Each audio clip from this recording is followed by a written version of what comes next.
আজ যেই একাদশ নিয়ে স্কটল্যান্ডের বিপক্ষে মাঠে নামবে ব্রাজিল, দেখুন নেইমার কি শুরুর একাদশে থাকবেন নাকি সাবস্টিটিউট হিসেবে খেলবেন, সবকিছু আলোচনা করব এই ভিডিওতে। আজকে রাতে ব্রাজিল যে কোনো মূল্যে জয় পেতে চাইবে।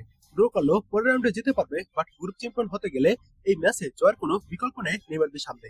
তাই তো পূর্ণ শক্তির দল নিয়ে মাঠে নামবে ব্রাজিল।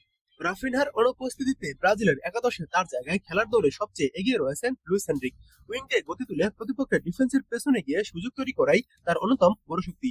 ব্রাজিলের আক্রমণ বাগের ধরন এবং স্কটল্যান্ডের রক্ষণাত্মক কৌশল বিবেচনায় প্রতিপক্ষের জমাট বাঁধা ডিফেন্স ভাঙতে লুইস হেনরিকই হতে পারেন গুরুত্বপূর্ণ অস্ত্র। তবে প্রথম একাদশে থাকেন কিনা সেটা এখনো নিশ্চিত নয়। স্কটল্যান্ডের বিপক্ষে ম্যাচে নেইমারকে নিয়ে আঞ্চলিকের পরিকল্পনা হলো এক মাসেরও বেশি সময় প্রতিযোগিতামূলক ম্যাচ না খেলার কারণে নেইমারকে ধীরে ধীরে রিদমে ফেরার পরিকল্পনা করছে ব্রাজিল ফুটবল ফেডারেশন। ম্যাচের পরিস্থিতি অনুকূলে থাকলে তাকে এই ম্যাচে কিছু সময়ের জন্য মাঠে নামানো হতে পারে, যাতে তিনি আবার ফিটনেস ও ছন্দ ফিরে পান।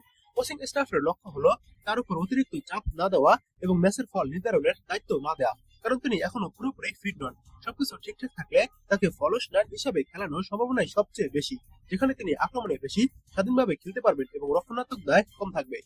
যার কারণে নেইমারকে হয়তো শুরুর একাদশে আজ দেখা যাবে না। সাবস্টিটিউট হিসেবে 20 থেকে 30 মিনিট খেলতে পারেন নেইমার, তাই শুরুর একাদশে থাকছেন না নেইমার। তো চলুন কথা না বেরিয়ে চূড়ান্ত একাদশটি আগে দেখে নেই। তবে একাদশ দেখার আগে ম্যাচটি সময়সূচি দেখুন।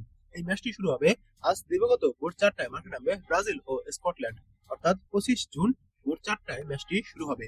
তো এবার দেখুন স্কটল্যান্ডের বিপক্ষে ব্রাজিলের স্টার্টিং লাইন আপটি যেমন হতে পারে। ইএসপিএন ব্রাজিলের মতে যে একাদশটি এখন দেখাবো সেটাই হতে পারে সম্ভাব্য একাদশ। তো এখানে গোলকিপার হিসেবে রয়েছেন এলিসন বেকার এবং ডিফেন্ডার হিসেবে রয়েছেন দানিলো, মার্কুইন হোস, গ্যাব্রিয়েল ম্যাগালহায়েস, ডগলাস সান্তোস এবং মিডফিল্ডার হিসেবে রয়েছেন ক্যাসিমিরো, ব্রুনো গুইমারেস ও লুকাস পাকুয়েতা। ফরওয়ার্ড হিসেবে রয়েছেন লেফট সাইডে ভিনিসিয়াস জুনিয়র, নাম্বার 9 পজিশনে মেথুস কুনহা এবং রাইট সাইডে রায়ান। তো এমনটাই হতে পারে ব্রাজিলের স্টার্টিং একাদশ। এটা আমার মন করানো একাদশ নয়, এটা ব্রাজিলের সংবাদ মাধ্যম ইএসপিএন এর। অর্থাৎ তারা এই একাদশটি বাছাই করেছে স্কটল্যান্ডের বিপক্ষে।